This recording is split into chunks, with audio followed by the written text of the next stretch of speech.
Hello everyone, I'll be revealing the mystery surrounding the holy basil plant, as well as show how it's sown from seed.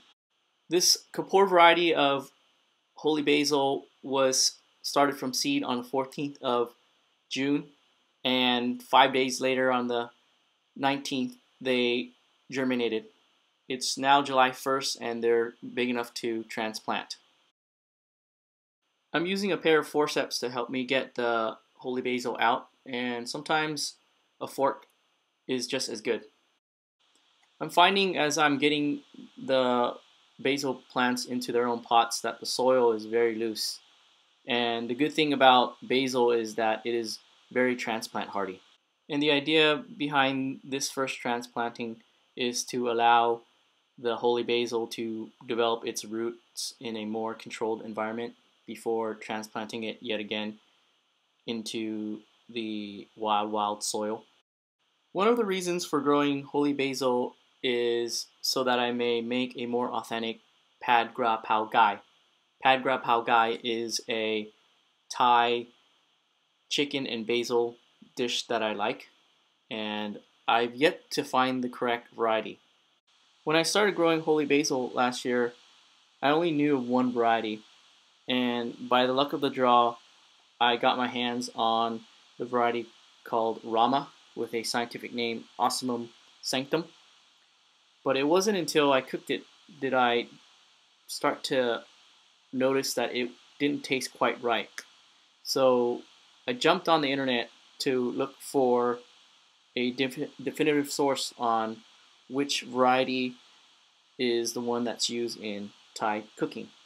And so far I haven't been able to find what that is. So what I'm doing now is I've gotten my hands on the various types of holy basil seeds, and I'm going to grow them all out and search out and find out which one I'm wanting. Okay, it's 18 days later, and here are some of the holy basil, or as they're also known as Tulsi plants. Some of them were attacked by worms, and so their growth is a little bit stunted, and probably also maybe stunted from a little bit of transplant shock. And I haven't been able to find the worm responsible for the holes on this plant, and I've checked every leaf. It's not on the plant, and sometimes they're on the soil and they're curled up, hiding, and I'm also looking for evidence of droppings to see how big the cutworm is. But eventually they'll get big enough to where you can find them and remove them, or they get big enough to where the birds get them. So to sow the seeds, I start off with really wet soil and just scatter them on top. They're really small seeds, and after scattering them, I'm going to press them into the soil ever gently, just to make sure that they're coated in the water. And the other key thing about Tulsi is that they need light to germinate, so I like to put them in direct sun afterwards. And the seeds I'm planting there are the Krishna variety, which is also a Ocimum sanctum.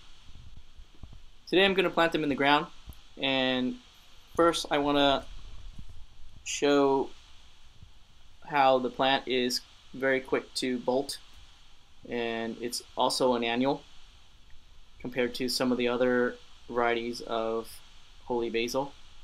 And this plant is not very big. And here again are some of the other ones. And this is one that was not transplanted and left it in the pot, and it was attacked by a worm. That's the picture you saw earlier, where there's a worm on there, and it's doing quite well. I've already started to pinch off some of the flowers that are developing so that I can enjoy this plant a little bit longer. The Kapoor basil has a noticeable taste of basil with a menthol aftertaste. And today, with this site freed up after the garlic harvest, I'm gonna plant it here. So the other varieties of Tulsi or holy basil are Ocimum gratissimum with a varietal name Vana, Ocimum basilicum with a varietal name of Mrihani, and in the Ocimum sanctum category there are 3 varieties: Krishna, Kapoor, and Rama. And the last one, which is what I think is the holy basil that I'm looking for to use in Thai cooking, is Ocimum Tenuiflorum. I'm butchering the pronunciation, so be sure to check the video description for the spelling. At present, I believe my ticket to a more authentic pad grapao guy is Ocimum Tenuiflorum, and in March I had gotten seeds for the green and purple variety. For some reason they didn't germinate, but I think there might be one that did. So it's either a purple basil or a Ocimum Tenuiflorum. I'm gonna wait for it to grow some more so I can make the determination, and hopefully it's the holy basil that I'm looking for.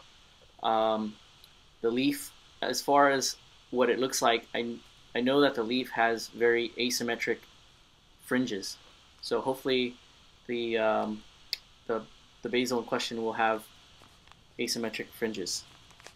And in this site, I just found some elephant garlic bulbils that were left behind in my elephant garlic harvest, which I have a video up on, and be sure to check that out.